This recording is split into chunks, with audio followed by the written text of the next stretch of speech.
tips for lunch. Today we are looking at lunches. When it comes to making your kids' lunch or maybe even your lunch, some days can become a little stagnant. You're eating the same salad every day, the same sandwich every day, but some of those comfort favorites just don't seem to make it into the mix. So when I was looking through recipes a couple weeks ago, we had received in our monthly subscription Epic box, we had received a mac and cheese packet.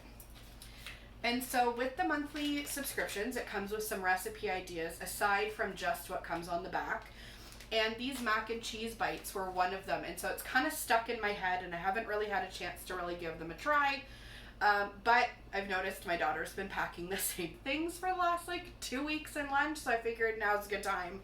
Let's see if we can mix it up just a little bit, see how these go over. She is a teen, but she does love her mac and cheese. So we should be okay.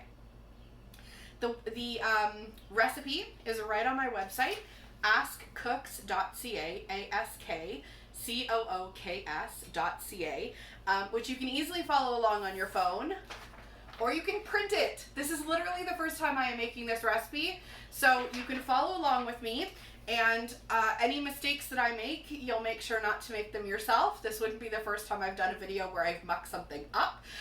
So if I do, you'll know what not to do. Otherwise, we've got the instructions. Hopefully we're good to go. So I've got my pasta already on, because I didn't think you needed to watch for the last 15 minutes while the water boiled and the pasta started. So it is coming along quite nicely. Probably have another 2 minutes before it'll be good to go. All this recipe calls for simple things you're already going to have in your house, or more than likely have in your house.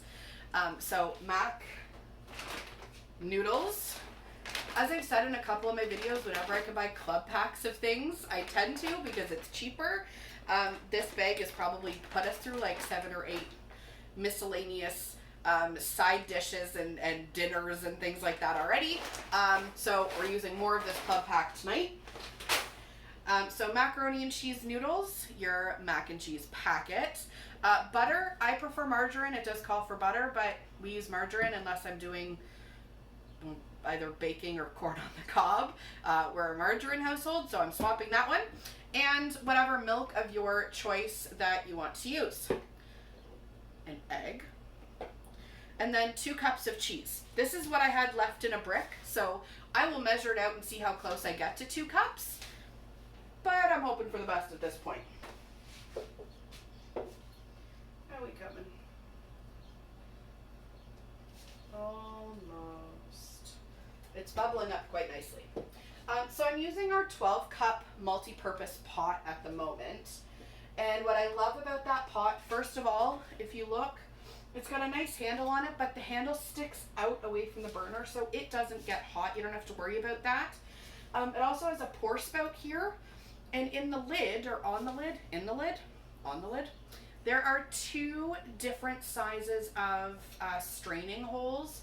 So for me cooking pasta, once this is done, you won't be able to see me for 2 seconds, but I can take it over to the sink, strain all the water out. I don't need to dirty another dish for it, and then I can finish all of the mixing of everything straight in the pot.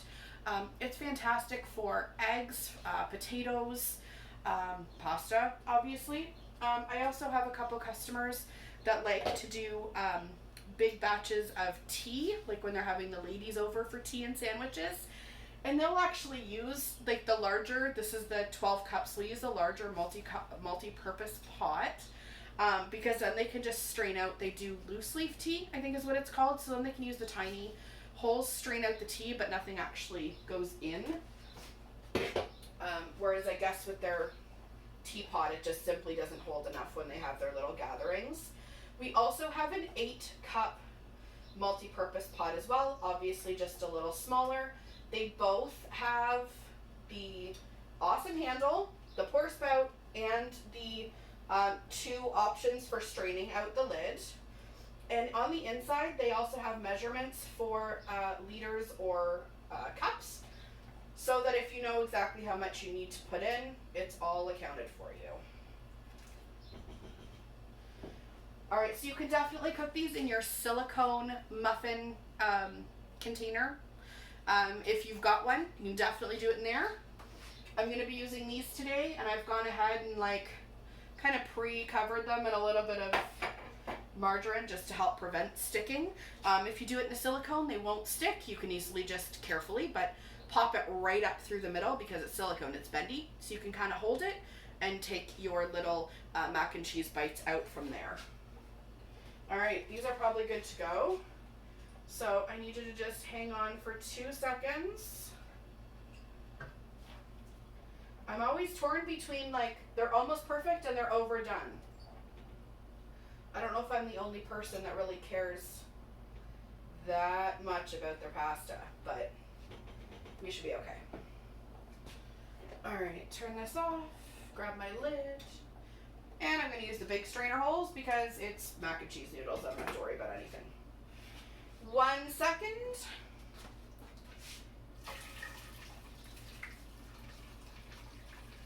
Do, do, do. See, look, you even get hold music. Do, do, do.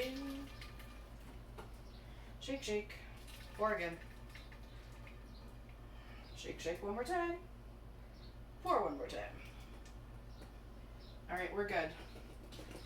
All right, burner's off. It's all been strained. I'm going to slide those out of the way for a minute.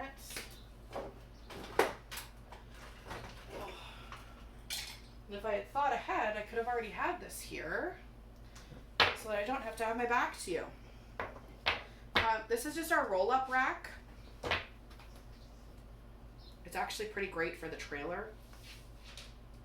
Where are we? There we are. But it works as a, is the word trivet? Is that the right word? But to put hot stuff on. There we go. Whew. All right, so we've got that. Okay, I'm going to be reading the directions. As I said, first time making these, and I'm like to attempt to not muck them up. 2 cups of uncooked macaroni noodles, now cooked, obviously. 1 package of the seasoning. Hang on, is everything going in together? Drain, yes. Okay, everything goes in together. All right, so I'm gonna put my mac and cheese packet in. If you're looking for a way to cut out sodium from yours or your children's diets, take a look at our mac and cheese. The sodium content in this is far lower than what you're purchasing at your local grocery store. It's an easy swap for kids. And what we did with my daughter, couple options when we switched her officially, we would either add in some actual cheese so that it still got that orangey color so she wouldn't question it because it is white. Or we'd go to Bulk Barn and get like a tablespoon of the orange stuff and kind of sprinkle it in and just stir it up. And then slowly she kind of came to realize it was the white stuff, so we didn't have to do it anymore. So you can always swap out that way, but it's a healthier version and far less sodium than what you're used to. All right, 1 egg. Here is our 1 egg.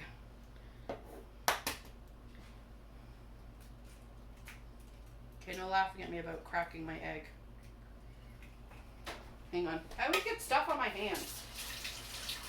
I don't know how people do it so perfectly. It's just not my thing. 1/2 cup of milk. This one's almost done. If I run out, I've got another one. I always make sure of that. You never know. Okay. There's still like 1/2 sip left in this. I may end up adding extra milk, but I'm worried it won't stay together if I do. Okay. 1/2 cup of milk. 2 cups of grated cheese. I'm going to do it over here so that whatever falls, just falls into it anyway. You can definitely spruce these up a little bit if you want. If you've got pepperoni, make them into pizza mac and cheese bites. Throw some veggies in here or some ground beef. So you can definitely add a protein or anything else to make them a little fancier. I asked my daughter if she wanted me to, oh, we're just shy. Oh, well, I've dropped some. We're just going to say I have 2 cups. That was the end of my cheese brick. I didn't want to open another one if I didn't need to. So that's as good as it's going to get. I asked my daughter if she wanted me to add anything into these, and basically the direction I was given was, since it's the first time making them, let's make sure they taste good first. Okay, we'll do that. All right, so mixy. Yep, mixy mixy. And then we're popping them in. What do I need it at? 425. Okay, 1 second.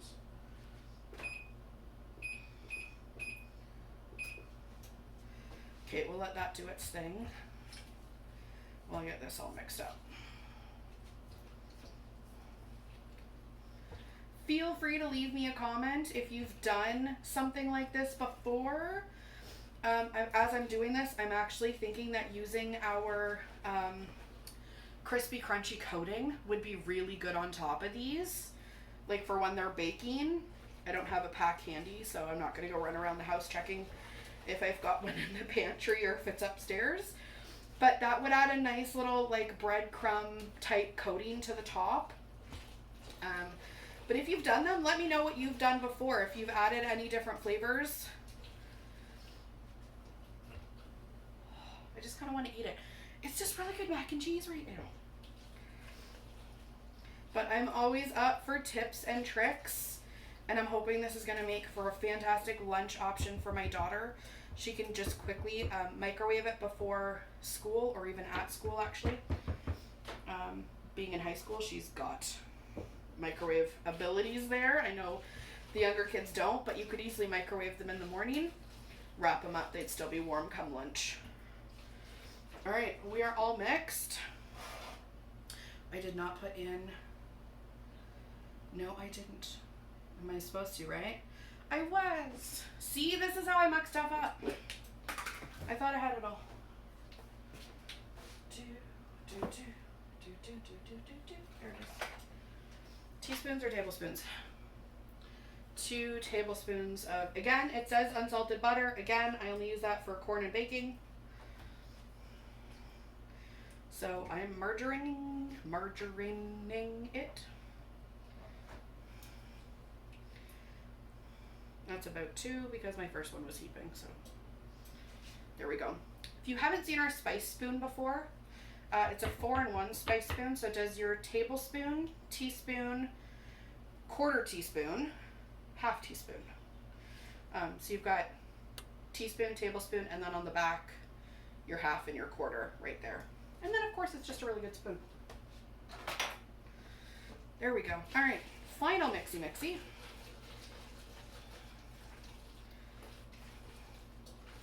Was it bad? I literally just want to say forget her lunch and just eat this pot of mac and cheese all to myself.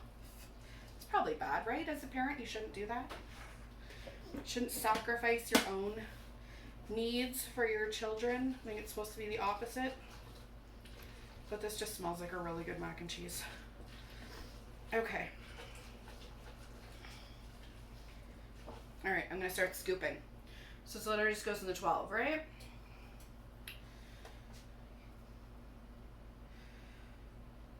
Yes, okay. Wait, what? Hold on. Oh, okay, I got all confused. I thought it made 6, but no, it makes 6 servings. They count 2 as a serving. So excuse my back for half a second as I attempt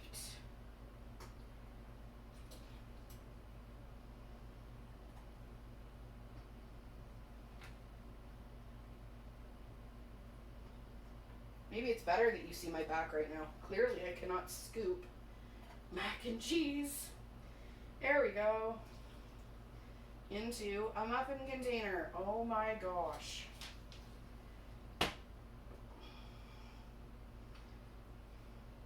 This skill was not taught in my high school.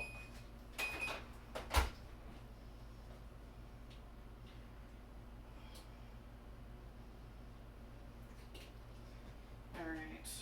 6 down, 6 to go. Da, da, da.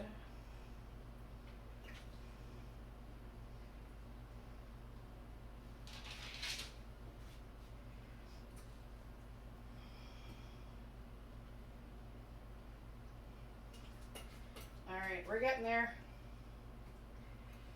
Oh my goodness.